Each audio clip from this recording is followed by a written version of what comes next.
আসসালামু আলাইকুম ভিউয়ার্স, আশা করি সকলেই ভালো আছেন। তো ইনফিনিক্স নোট 12 সিরিজে আরও একটি new smartphone Infinix note 12 pro 4G স্মার্টফোনটিকে সদ্য ইন্ডিয়ান বাজারে লঞ্চ করা হয়েছে। তো এই স্মার্টফোনটির হাইলাইটেড ফিচার্স নিয়ে কথা বলতে গেলে এই ফোনটিতে দেখতে পারবো আমরা ভালো ডিজাইন এবং বিল্ড কোয়ালিটির সাথে বিগ অ্যামোলেড ডিসপ্লে প্যানেল, রিয়ারে থাকছে 108 মেগাপিক্সেল ক্যামেরা এবং যারা কিনা গেমার রয়েছেন তাদের জন্য রয়েছে ভালো একটি চিপসেট। তো এছাড়াও কিন্তু এই স্মার্টফোনটিতে আরও বেশ কিছু আকর্ষণীয় ফিচার্স থাকতে যাচ্ছে।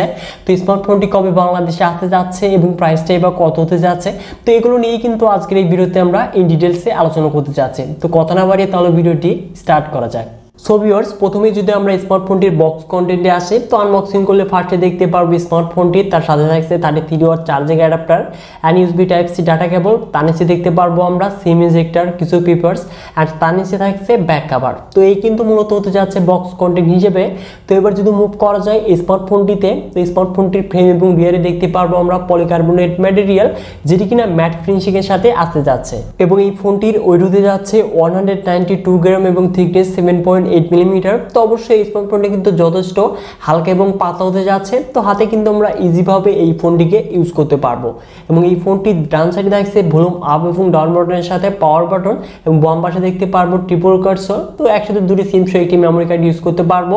এবং টপে কোনো কিছুই থাকছে না, নিচে দেখতে পারবো 3.5mm audio jack, 5mm microphone, USB type C port এবং স্পিকার গিল। তো এই কিন্তু মূলত হতে যাচ্ছে এই স্মার্টফোনটির ডিজাইন এবং বিল্ড কোয়ালিটি। তো অবশ্যই ডিজাইন এবং বিল্ড কোয়ালিটি আমার কাছে পার্সোনালি যথেষ্ট ভালো লেগেছে। বিশেষ করে ক্যামেরা হোল্ডটি কিন্তু ফ্ল্যাগশিপ ক্যাটাগরি স্মার্টফোনের মতোই তারা ডিজাইন রেখেছে। তো অবশ্যই ডিজাইন এবং বিল্ড কোয়ালিটি কিন্তু যথেষ্ট প্রিমিয়াম হতে যাচ্ছে।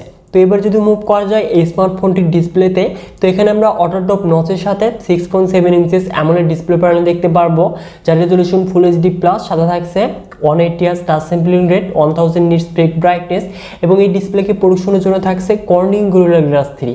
তো অবশ্যই এখানে অটোটপ নচ বর্তমান সময় আসলে মানানসই না। তো ইনফিনিক্স তাদের নোট 12 সিরিজে কেন যে তারা অটোটপ নচকে তারা একদম ছাড়তে পারছে না তা আমি জানি না। তো এই ব্যতীত কিন্তু এই স্মার্টফোনটির কালার, কন্ট্রাস্ট, ব্রাইটনেস সকল কিছু কিন্তু যথেষ্ট ভালো হতে যাচ্ছে। তো অবশ্যই ডিসপ্লে কোয়ালিটিতে আমরা 60 হার্জ রিফ্রেশ রেট দেখতে পারবো। তো এখানেও তারা কিন্তু আপডেট করেনি। তো এখানে অবশ্যই 90 হার্জ বা 120 হার্জ রিফ্রেশ রেট থাকলে যথেষ্ট ভালো একটি ডিসপ্লে প্যানেল হতে পারতো। তো এবার যদি মুভ করা যায় এই স্মার্টফোনটির পারফরমেন্সে, তো অ্যান্ড্রয়েড ভার্সন 12 এর সাথে XOS 10.6 রান করবে, যেখানে চিপসেট হিসেবে থাকছে MediaTek Helio G99, যেটি কিনা 6nm আর্কিটেকচারে তৈরি একটি অক্টোকোর প্রসেসর, যার সর্বোচ্চ ক্লক স্পিড 2.2 GHz, যাতে জিপিইউ হিসেবে থাকছে Mali GP7 MC2। তো অবশ্যই এই চিপসেটটি কিন্তু একটি নিউ চিপসেট এবং এটি কিন্তু খুবই পাওয়ারফুল এবং পাওয়ার এফিশিয়েন্ট চিপসেট। তো এই চিপসেটটি থেকে কিন্তু আমরা ভালো গেমিং পারফরমেন্স দেখতে পারবো। তো এই স্মার্টফোনটির আন্তর্জাতিক ব্রেন স্কোরটা কিন্তু আমরা 4 লাখের কাছাকাছি দেখতে পারবো। তো অবশ্যই পাবজিতে আমরা স্মুথ এবং ব্যালেন্স আল্ট্রা সেটিংসে ইজিলি প্লে করতে পারবো। এবং এই ফোনটির সর্বোচ্চ আমরা পাবজিতে এইচডি হাই রেজলিউশনে প্লে করতে পারলেও এই স্মার্টফোনটি দিয়ে কিন্তু আমরা খুব ভালোভাবে গেম প্লে করলেও কিন্তু হিটিং প্রবলেমটা যথেষ্ট কম হতে যাচ্ছে। তো অবশ্যই আপনারা যারা গেমার রয়েছেন তো এই স্মার্টফোনটিকে চয়েস লিস্টে রাখতে পারেন। এবং আদার যে গেমগুলো রয়েছে তো সেই গেমগুলো কিন্তু আমরা ইজিলি ল্যাগ ফ্রি স্মুথলি কিন্তু প্লে করতে পারবো। তো অবশ্যই গেমিং পারফরমেন্স এই স্মার্টফোনটি যথেষ্ট ভালো হতে যাচ্ছে। এবং এই ফোনটি একটি ভেরিয়েন্টে লঞ্চ করা হয়েছে 8GB 256GB এবং 8GB র্যামের সাথে 5GB কিন্তু ভার্চুয়াল র্যাম থাকছে। তো অবশ্যই 13GB কিন্তু হয়ে গেল। তো এবং এই ফোনটিতে থাকছে LPDDR4X র্যাম এবং স্টোরেজ টাইপ UFS 2.2। তো অবশ্যই ডাটা রিড এবং রাইট হবে কিন্তু যথেষ্ট ফাস্টের স্পিডে। তো এবার যদি মুভ করা যায় ক্যামেরাতে, তো রিয়ারে দেখতে পারবো আমরা ট্রিপল ক্যামেরা সেটআপ, যার মেইন ক্যামেরাটি 108 মেগাপিক্সেল, যার অ্যাপারচার হলো 1.8, সাথে থাকছে 2 মেগাপিক্সেল ডেপথ সেন্সর এবং QVGA ক্যামেরা। এবং স্মার্টফোনটির মেইন ক্যামেরা দিয়ে আমরা 2K ভিডিও 30 fps সর্বোচ্চ রেকর্ড করতে পারবো। এবং এই স্মার্টফোনটির মেইন ক্যামেরা দিয়ে কিন্তু আমরা খুবই ভালো পিকচার কোয়ালিটি ক্লিক করতে পারবো। তো অবশ্যই আপনারা দেখতেই পাচ্ছেন পিকচারগুলোর কিন্তু ডিটেলসটা কিন্তু যথেষ্ট ভালো হতে যাচ্ছে এই স্মার্টফোনটি দিয়ে, কিন্তু কালারটা একটু আমরা বুস্টেড দেখতে পারবো। তো অবশ্যই যারা কিনা সোশ্যাল মিডিয়ার রেডি টাইপ পিকচার পছন্দ করেন তো তাদের জন্য কিন্তু এই স্মার্টফোনটিকে জোস একটি চয়েস বলা হয়ে থাকে। তো অবশ্যই এর যে নাইট মোডের যে পিকচারগুলো তাও হয়তো দেখতেই পাচ্ছেন, সেই পিকচারগুলো কিন্তু যথেষ্ট ভালো হতে যাচ্ছে। তো স্মার্টফোনটির মেইন ক্যামেরা দিয়ে কিন্তু আমরা যথেষ্ট ভালো পিকচারে ক্লিক করতে পারবো। যদিও এখানে স্মার্টফোনটির মেইন ক্যামেরা দিয়ে ভিডিও রেকর্ডিং করার সময় বা ফটো ক্লিক করার সময় কিন্তু আমরা অনেকগুলো ফিচার্স দেখতে পারবো, মানে এখানে আমরা ফিল্টার্স দেখতে পারবো এবং অন্যান্য মুড থাকছে। থাকছে। তো অবশ্যই এই স্মার্টফোনটিতে যদি একটি আল্ট্রাওয়াইড লেন্স থাকতো তাহলে কিন্তু বেস্ট একটি ক্যামেরা সেটআপ হতে পারতো বলে আমার কাছে মনে হয়েছে। তো এখানে কিন্তু একটি আল্ট্রাওয়াইড ক্যামেরা মিস করছি আমরা অবশ্যই।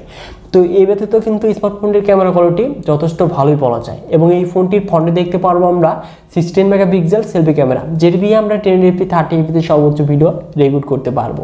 তো এবার যদি মুভ করা যায় স্মার্টফোনটির কমন ফিচার্সে, তো এখানে ডুয়াল স্টোরেজ স্পিকার থাকছে, তো অবশ্যই এটি একটি ভালো বিষয় এবং LAN, Bluetooth, GPS, radio, USB type C port এবং স্মার্টফোনটির সিকিউরিটি হিসেবে দেখতে পারবো আমরা সাইড মাউন্টেড ফিঙ্গারপ্রিন্ট স্ক্যানার, যেটি কিনা যথেষ্ট ফাস্ট স্পিডে লক এবং আনলক হতে যাচ্ছে।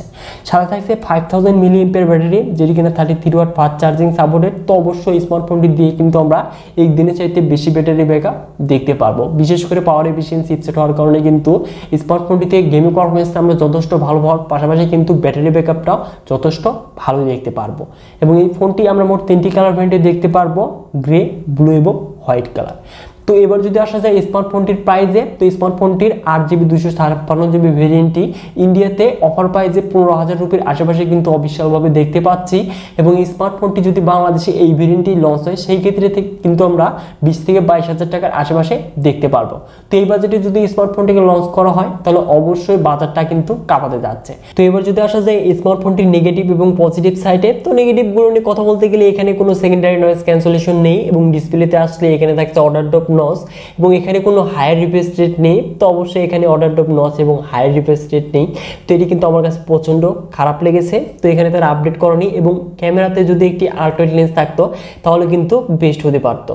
তো এই কিন্তু এই ফোনটি নেগেটিভ সাইড। এবার যদি আসা চাই পজিটিভ সাইডে, তো স্মার্টফোনটি খুব সুন্দর ডিজাইন এবং বিল্ড কোয়ালিটির সাথে এখানে বিগ ডিসপ্লে প্যানেলের সাথে অ্যামোলেড ডিসপ্লে প্যানেল দেখতে পারবো এবং গেমারদের জন্য কিন্তু একটি নিউ পাওয়ারফুল এবং পাওয়ার এফিসিয়েন্ট চিপসেট থাকছে। তো অবশ্যই গেমারদের জন্য বেস্ট হতে যাচ্ছে স্মার্টফোনটি এবং ক্যামেরা কোয়ালিটিও কিন্তু স্মার্টফোনটির মেইন ক্যামেরা যথেষ্ট ভালো হতে যাচ্ছে এবং স্মার্টফোনটির ব্যাটারি ব্যাকআপও কিন্তু আপনারা যথেষ্ট ভালো দেখতে পারবো। সো ভিউয়ার্স, এই স্মার্টফোনটি আপনাদের কাছে কেমন লেগেছে অবশ্যই ভিডিওতে লাইক করে কমেন্ট করে জানিয়ে দিবেন এবং স্মার্টফোনটির জন্য আসলে ওয়েট করা উচিত কিনা তাও জানিয়ে দিবেন। তো আজকের এই ভিডিওটি এ পর্যন্তই।